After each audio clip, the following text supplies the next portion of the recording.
Estamos começando mais um episódio do nosso podcast, quarta parte, Justiça e Disciplina. Eu, Marcos Peçanha. E eu, Giliar Pires. Começamos então com essa música, essa trilha sonora aí, Giliar. Pessoal, todo mundo que escuta essa trilha de abertura, que é a polícia, chega a dar um arrepio, assim, lembra de diversas histórias, né? E não é por acaso que ela é a trilha oficial de abertura desse nosso podcast, quarta parte, Justiça e Disciplina. Sim, com certeza. É impossível tu não escutar a trilha e te remeter ao filme que mexe tanto com a gente, porque que mostrava o dia a dia, né?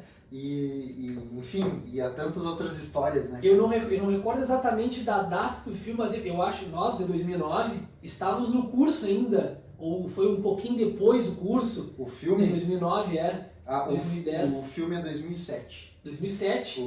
Então no nosso 2007. Curso eu vi umas quantas vezes esse filme aí. Pessoal, com certeza que acompanha esse conteúdo, né, de direito militar, que remete para a quarta parte, Justiça e Disciplina, já teve no curso CBF, e essa trilha sonora faz parte da veia policial, não diria só brigadeira, policial, polícia em geral, assim, né Juliano? Com certeza.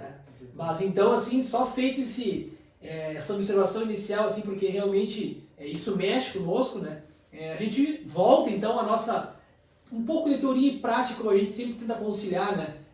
O conhecimento, tanto o que está previsto em normas vinculadas ao direito militar, questão disciplinar, questão penal, mas essencialmente ligado à prática. E hoje, dando continuidade ao episódio anterior, a gente vai falar das soluções, enfim, do julgamento dos processos administrativos, disciplinares, militares, os PADEs. É isso, né, Juliano? Sim. Recapitulando, né? E sempre com alerta de quem não ouviu os episódios anteriores, volta e assiste, porque esse já vai ser o quarto episódio que a gente vem falando de processo administrativo disciplinar, né, bem específico, para tentar jogar um pouco de luz nessa penumbra que os praças estão inseridos quando se veem, né, processados administrativamente. Né? Nesse momento já apresentou a defesa, já teve audiência de justificação, e aí o brigadeiro pergunta o que para ti, Guilherme? O que ele pergunta depois que entregou a defesa? Primeiro pergunta, ele vai e entrega, né, sempre aconselha, diz, olha, pega a cópia da ata da audiência de justificação,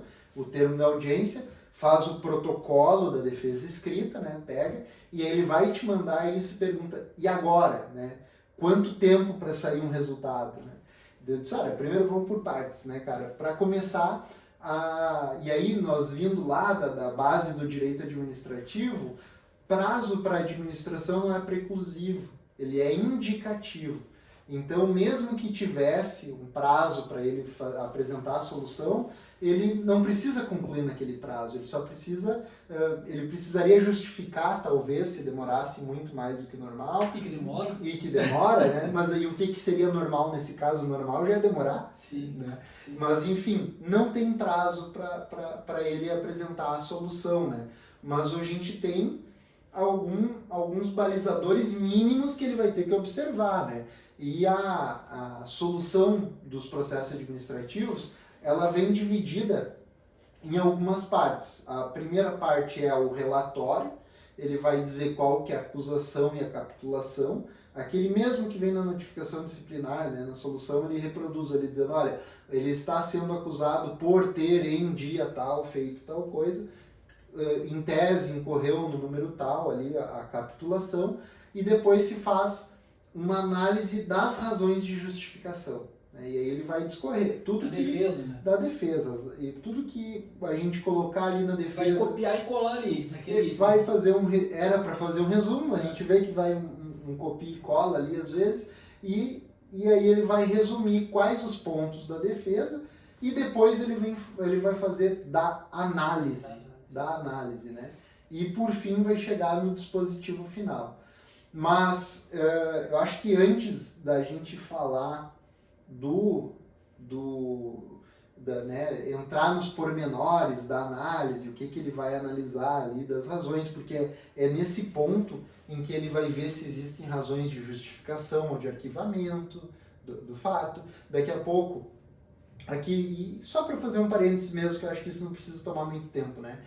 Daqui a pouco, a autoridade, na hora de fazer a solução, se ele se depara com uma situação que não ficou bem esclarecida, um pedido da defesa, que daí, né, por algum acaso eles vão querer atender, ele, ao invés de dar a solução, se pode dar um despacho saneador e mandar voltar para o encarregado para cumprir uma diligência, juntar um documento, ouvir uma testemunha, né? Então a autoridade nomeante pode mandar de novo para o encarregado através de um despacho saneador, né? Eu acho que era só essa consideração a respeito disso. E depois ele vai julgar o processo disciplinar, né? Agora, quem ouviu o nosso episódio anterior, ele com certeza, né, ele viu que no final dei um spoiler sobre esse episódio, que tem uma coisa que me indigna muito na solução dos processos disciplinares, e eu acho que ela antecede a análise da solução, que é a questão da imparcialidade do julgador, né? Esse é um ponto que ele mexe muito comigo, e aí nós vamos aqui explicar as razões, os pontos, os contrapontos, né? Mas, para mim, quando o oficial soluciona o inquérito, né, o inquérito policial militar ou a sindicância policial militar, ele está impedido de assinar ou de decidir sobre o processo disciplinar, né? Esse é um ponto que está muito em discussão hoje no tribunal, no Tribunal de Justiça Militar aqui do Estado. Tem os processos, eu tenho 2 processos em que foi feito pedido de vista pelos desembargadores para analisar melhor o caso, depois de uma sustentação, depois de um voto do relator, né, voto de divergência, né? Recentemente eu tive uma vitória num desses processos ali, alegando imparcialidade do julgador por 3 votos a 2, porque tivemos uma abstenção. Então, se eu não tiver isso, pode dar um empate e o presidente ter que desempatar. Enfim, é só para mostrar que existe muita discussão em torno desse tema e que ele é de suma importância, aos meus olhos, porque ele vai definir toda uma evolução do sistema acusatório, né? Eu estou colocando, saindo, o que eles te dizem, pensando quando tu vai atuar num inquérito.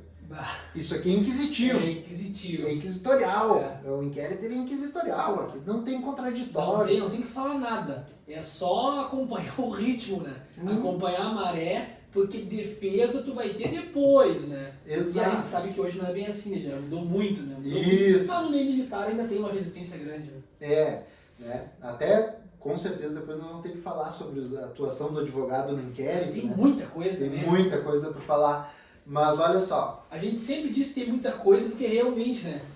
A nossa experiência, o estudo que a gente faz, diário, semanal, em relação a esses temas, e a nossa vivência hoje como advogado, comparando o que a gente tinha antes como praça, isso aí torna uma bola de neve que cada dia aumenta realmente todas as perspectivas que a gente pode pensar, né, sobre determinado tema, né? Mas só fazendo esse adendo, ela agrega, coisa, né? É muita coisa. Não tem como a gente fazer um reducionismo e dizer, é simples falar disso aqui. Tudo que a gente fala, a gente tenta reduzir, resumir, mas nada é simples, né, Juliano?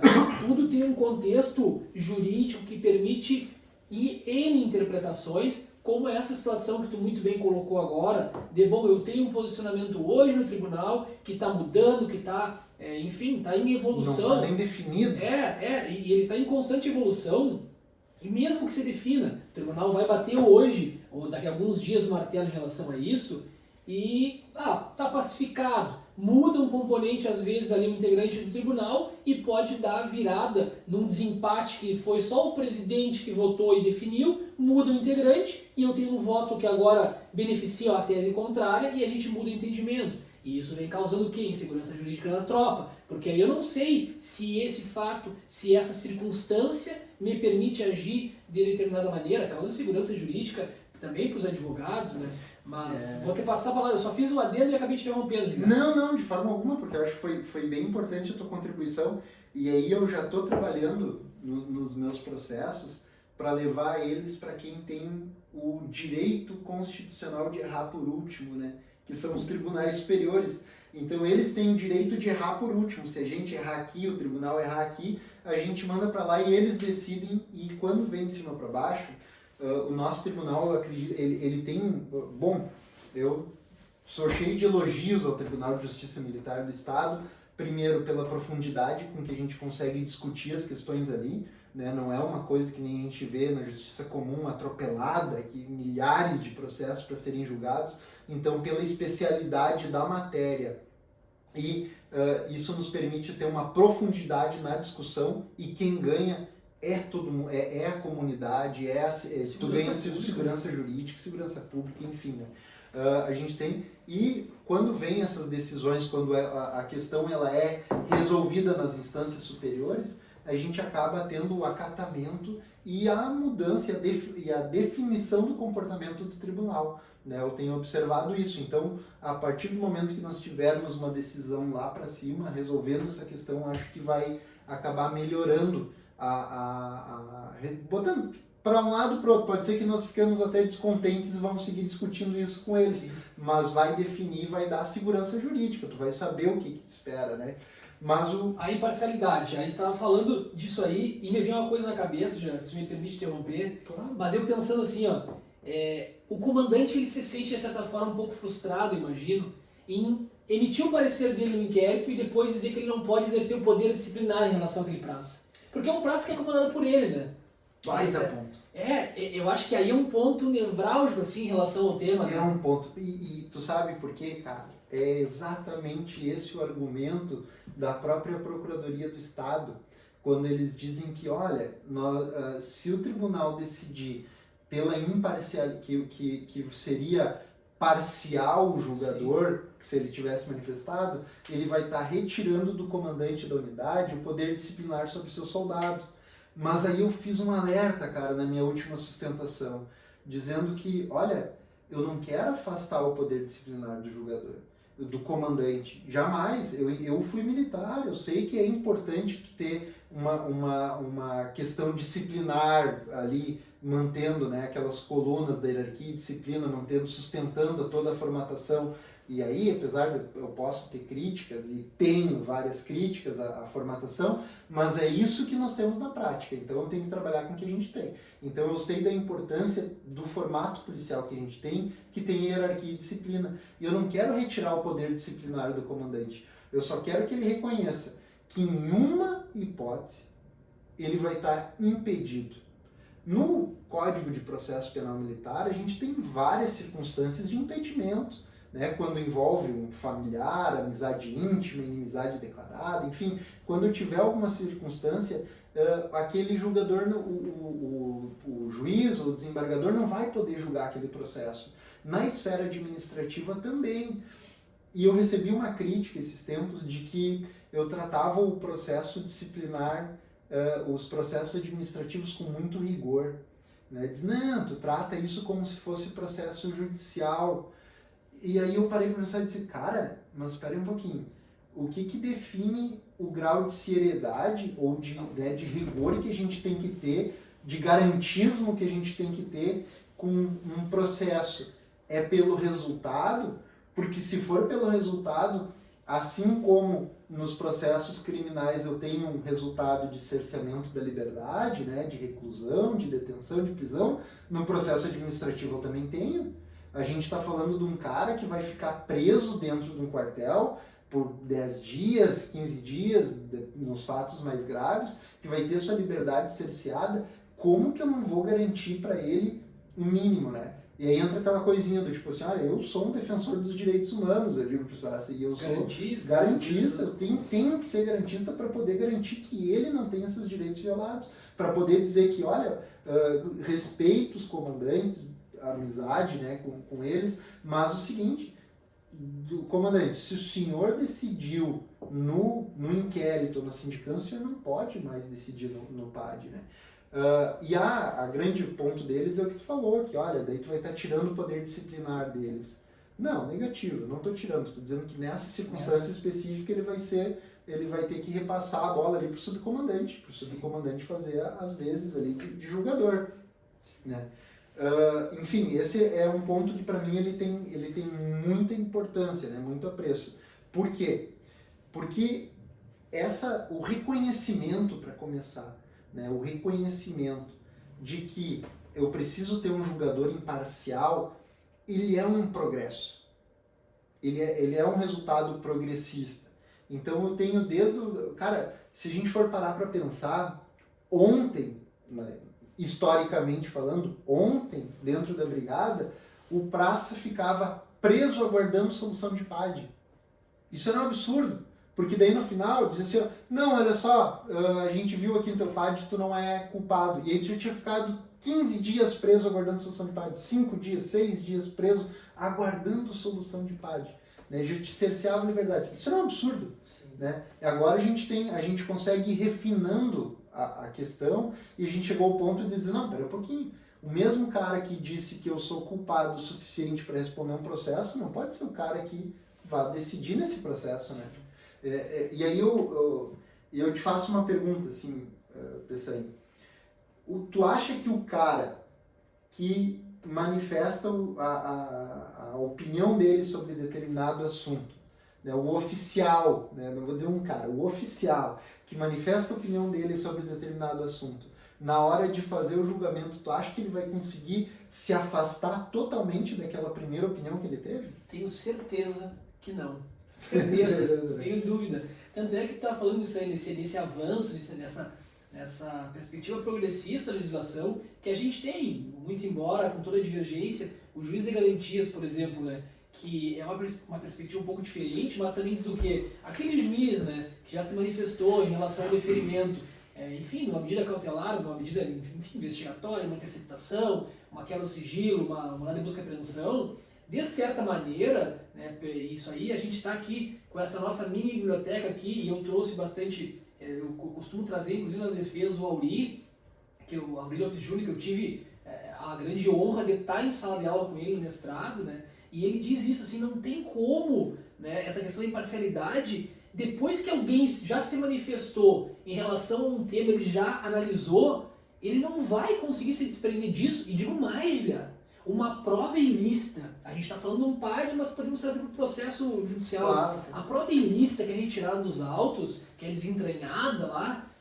ela não deixa de fazer parte do convencimento do julgador, muito embora ele não possa se manifestar e fundamentar a decisão com aquela prova, mas isso vai fazer parte porque chegou ao conhecimento dele. Então isso que tu está falando, eu concordo contigo e não vejo sinceramente como o comandante oficial que já fez juízo de valor em relação àquela conduta possa de alguma maneira ser imparcial após a apresentação da defesa. Talvez ele vá realmente relevar alguma situação, mas ele já decidiu. Essa é a questão. Mesmo que ele não tenha julgado o militar no inquérito, mas ele apreciou aquela conduta, ele levou em consideração os depoimentos, ele levou em consideração algum vídeo, alguma perícia, depoimento da vítima, testemunhas, e aí depois ele se manifesta novamente no PAD. Eu vejo como totalmente incoerente, e digo mais, não estamos retirando dele o poder disciplinar, como tu disse, porque é uma situação específica,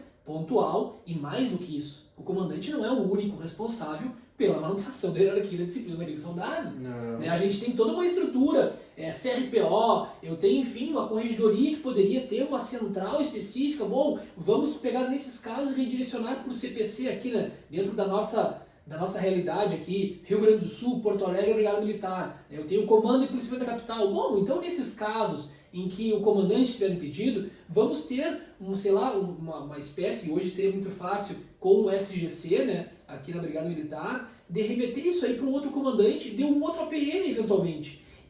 Claro, isso aí teria, talvez, eu estou pensando junto aqui, teria um problema porque o comandante de uma outra APM não teria essa competência disciplinar. Mas o comandante CPC, pensando assim, o comandante CRPO, esse teria competência tranquila, ou, por exemplo, corregedoria. Bom, a corregedoria tem essa competência em relação a toda a Brigada Militar, a todos os servidores. Claro, eventualmente, Casa Militar ficaria um pouco disperso também. E enfim, nós não vamos apresentar uma solução para esse problema, que é um problema que precisa ser resolvido, né, Juliano? Sim. De fato, precisa ser resolvido. Mas existem maneiras de se contornar isso. Como tu falou, coloca para o sub, que eu não vejo a melhor saída, porque o sub vai atender a ordem do comandante, né? E aí também não solucionaríamos o problema. Então, né, duas considerações, né, a respeito disso. Né? A primeira, a gente tem que procurar primeiro a solução na própria lei, né? O que o RDBM diz? O RDBM, aí, se eu não me engano, até vou colar aqui, mas é o artigo 20, e aí eu só preciso ver se é o inciso 6º, acredito que seja o inciso 6º, que fala que os subcomandantes dos órgãos policiais militares, dos OPMs, eles também têm poder disciplinar. Né? Então, por isso que quando eu falo de, olha, o subcomandante ele exerce esse poder, ele tem esse poder disciplinar sobre o soldado, né? Então, ele poderia exercer. E o segundo ponto é que, assim, cara, eu sei, né? Ninguém é ingênuo, não sou bobo, mas, assim, ó, eu não posso, eu me policio muito para não presumir que o subcomandante iria acatar só por acatar a ordem do comandante, porque daí, sabe, para mim é pesado. Eu tenho muito uma questão de dizer, não, tem que me policiar, embora a veia chegue a saltar aqui do lado e eu fico assim, tá, não vai dar certo isso. Mas, ok, vamos lá, vamos trabalhar numa hipótese, dando o benefício da dúvida, né, do que era para ser correto, que não vai ter interferência do comando na decisão, e eu posso muito bem passar para o subcomandante. Eu prefiro acreditar que, via de regra, isso não teria essa interferência tão clara, tão direta, assim, né? Sim. Seriam duas pessoas distintas, né? E acreditando na seriedade, só que o problema é que envolve a questão hierárquica, né? Então, é claro que o subcomandante, nesse caso, estaria totalmente, vamos dizer assim, com autonomia para decidir, mas a gente sabe que existe uma relação hierárquica entre ele e o comandante. Então a gente sabe que se acontecer isso aí, o subcomandante não vai deixar de cumprir essa ordem, muito embora ela possa ser questionada, descumprida. Na verdade, essa ordem não pode ser dada. Essa ordem tem que ser uma ordem escondida, velada, que não vai aparecer. Tu recém comentou sobre a prova, né? A prova que o julgador não pode, a prova ilícita que o julgador não pode usar para fundamentar a sua decisão. Mas ele não pode desver a prova, né? Não tem como eu desver ou apagar um áudio que eu ouvi que foi de uma escuta ilegal. Sim. Não tem mais. Aquilo já entrou dentro de mim, no meu juízo de convencimento, aquilo já tomou um valor. Aí eu primeiro decido e depois eu justifico a decisão. Aí que entra o problema, né? Que primeiro eu tenho que procurar realmente motivo, né? Para fundamentar. Mas sabe, bom, aí, né, existem várias teorias e estudos aprofundados e toda uma discussão teórica sobre como que o juiz chega na sua decisão, né? Quando tu primeiro tá ali na instrução, tu vai, aqui trazendo para o PAD, né? Ele vai ter conhecimento do fato, às vezes não, grande maioria das vezes ele tem conhecimento do fato antes de chegar ao papel, né? Então ele já, será que naquele momento a forma como foi trazido o fato para ele já não fez ele criar um juízo de valor, que ele só vai querer justificar através do documento depois? Né? Então, enfim, isso é uma área muito grande para ser explorada. Né? Muito grande, né? Mas a grande questão, e aqui eu acho que só para a gente, né, talvez passar a régua nesse ponto, é que a gente tem que alegar isso. Se tu tá respondendo um processo disciplinar que decorre de um procedimento investigatório preliminar, seja ele qual for, e a mesma autoridade que solucionou, que foi encarregado, vai solucionar o teu PAD ou o teu recurso, tu tem que consignar. A gente tem que fazer isso reverter, a gente tem que fazer isso mudar. Manifestar a oposição em relação a isso, né, de maneira respeitosa, e claro, seguindo tudo aquilo se é o próprio militar também que está fazendo, tomar esse cuidado daqui um pouco para não acabar sendo por tabela ali novamente responsabilizado, mas dizer para ele que ele manifesta, né, essa discordância em relação a quem está decidindo, porque ele decidiu. Isso tem que ficar documentado, né, Juliano? É importante dizer. Sim, com certeza, tem que ser consignado, porque para que a gente possa tentar reverter a situação.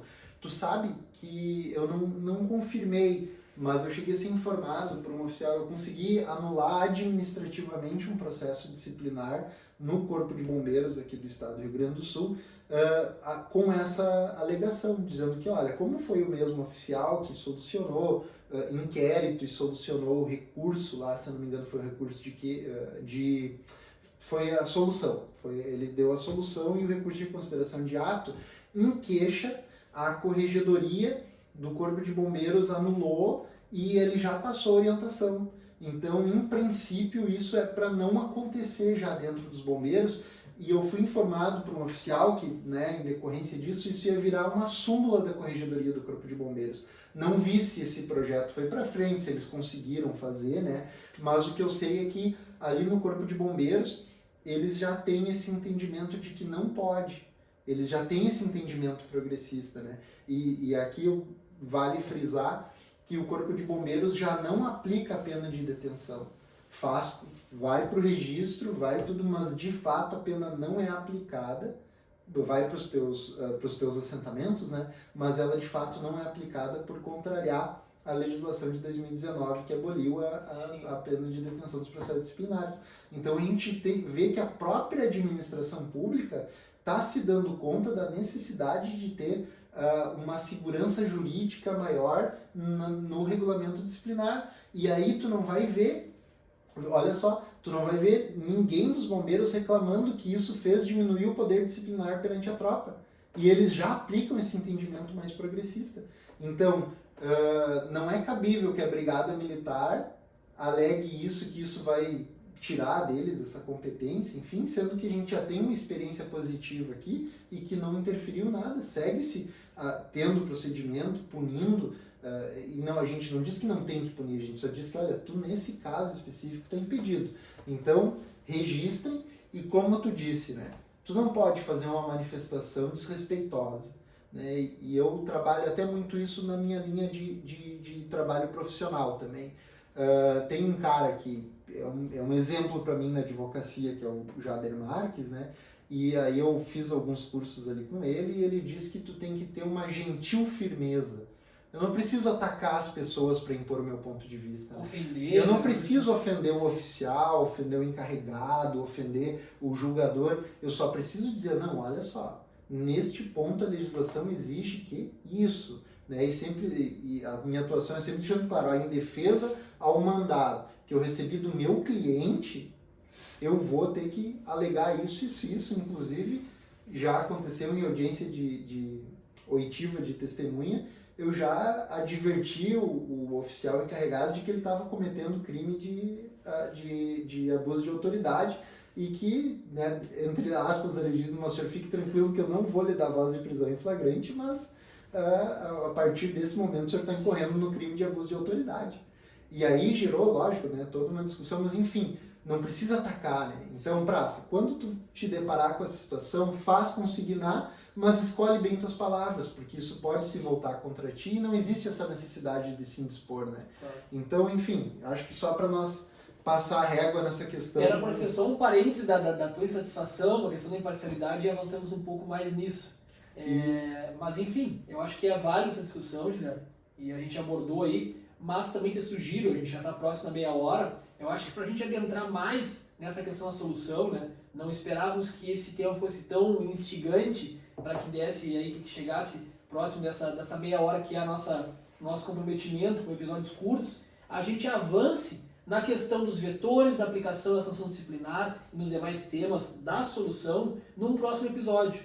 Não sei o que tu acha, estamos fazendo isso ao vivo agora, né, pessoal? O negócio não. Quem sabe faz ao vivo, né? Exatamente. Porque a gente precisa falar, quando a gente fala de solução, né, a proposta é falar essencialmente desses vetores, né, na questão dos prazos ali, já tocamos um pouco nesse assunto, e... as causas de justificação. Causas de justificação, de arquivamento. Eu acho que podemos aqui, então, fazer fechamento desse episódio, né, lançando já de antemão o episódio 10, que vai fazer referência ainda a essa temática da solução, né, da análise da solução, que vai, aí num segundo momento, repercutir na questão da formulação do recurso. Né? Mas a gente precisa analisar com um pouquinho mais de profundidade todos esses elementos que vão ser, ou que precisariam ser, né, analisados por essa autoridade nomeante no momento de apreciar a defesa, né? Nós estávamos naquele momento, estrutura, né? Ele chega ali, dá análise, e o que ele precisa analisar e colocar de contraponto no momento de formar o ato administrativo que vai apreciar a defesa. Então eu te proponho para a gente formular num próximo episódio para poder tratar com mais calma e com realmente a atenção que merece essas temáticas. Não, perfeito, eu acho que conseguir expor a minha indignação com esse tema. E com certeza, e essa tua manifestação, Juliano, ela demonstra para os nossos ouvintes, para quem nos acompanha pelo YouTube também, que esse nosso projeto ele não é só para militares, né? Ele também atinge o público, os advogados que pretendem, ou que já atuam nessa área, e também os oficiais, os encarregados, porque é uma discussão que a gente traz, né, um debate respeitoso, para ter um avanço em relação a esses temas que são tão delicados para a tropa, né? Porque a gente está falando aqui muitas vezes de liberdade, de preservação da liberdade, de preservação de direitos. Então é um projeto que a gente pretende estender por um longo tempo, porque realmente ele é necessário. A gente com muito orgulho, né, Giliar? A gente fala que esse nosso projeto é pioneiro, diria assim, quase que a nível nacional, para abordar, claro, aqui no nosso aspecto, a legislação do RDBM, que é estadual, né, mas volta e meia a gente traz alguma temática lá do Código Penal Militar, do Código de Processo Penal Militar. Então, considerando toda a complexidade, a extensão dessa temática, considerando que a gente não tem outros podcasts, canais que versam de forma específica aqui sobre a legislação da Brigada Militar, né, a volta e meia a gente acaba trazendo todo esse nosso conhecimento prático. Tu vinha falando agora há pouco da tua atuação no tribunal, né, e eu acho que isso enriquece, sabe? Eu fui lá numa unidade e aconteceu tal situação. Eu acho que todo mundo acaba tendo, né, esse acréscimo no seu conhecimento na sua atividade profissional. Como eu disse, desde o militar que eventualmente precisa utilizar e conhecer essas nuances do processo administrativo, o advogado e eventualmente o encarregado que entender por oportuno a colaboração destes profissionais e desse projeto, né, Juliano? Perfeito. Então, próximo episódio continuamos falando sobre o julgamento do processo disciplinar, que é o documento da solução, né? E fica aqui então a provocação aos colegas que ouviram aí a nossa indignação quanto ao tema da imparcialidade do julgador, da necessidade de garantir a imparcialidade do julgador, que comentem, né, no nosso vídeo no YouTube, que tem todos os nossos episódios também são gravados, para quem quiser ver esses rostinhos aqui falando, né? Conhecer um pouco do nosso cenário aqui, que está sempre dia a dia crescendo, né, Juliano? Perfeito, e que comentem então, nos procurem nas redes sociais e tragam um feedback a respeito desse ponto, né? Ou uma situação prática que nos faça ter uma reflexão a respeito disso que a gente falou e que vão ser bem-vindos, né? Eu acho que esse espaço, como tu falou, ele é um espaço que a gente vem para falar, mas a gente também quer ouvir, né? Ele é um espaço de discussão, ele não é um monólogo ou só a gente expondo a nossa opinião como um dogma. Não, a gente quer vir aqui para ouvir, discutir, fazer enriquecer e, quem sabe, trazer outros atores que vão trazer contrapontos para as nossas ideias, que eu acho que enriqueceria o debate. Mas é isso, então. Muito obrigado a quem está nos acompanhando e no próximo episódio seguimos no julgamento no julgamento do par de solução e assuntos correlatos. Deixamos então aquele aviso final, aquela solicitação para compartilhar com os colegas, né, Juliano? Quanto mais pessoas tiverem acesso, porque tem muita gente às vezes que nem sabe, está ouvindo pela primeira vez, muitos me mandaram, eu não sabia do projeto e tal, tá bacana, a gente sempre agradece pelo feedback, pode mandar inclusive crítica em relação a alguma coisa que acha que está faltando, que pode agregar mais, e aguardamos vocês na semana que vem. Toda sexta-feira é sagrado, né, Juliano? Pode botar na agenda toda sexta, que é o dia do quarta parte, Justiça e Disciplina, né? Nos cursos lá, leitura de boletim, e a gente faz também sempre a divulgação de um novo episódio. É isso aí, perfeito. Até a próxima. Até a próxima, pessoal.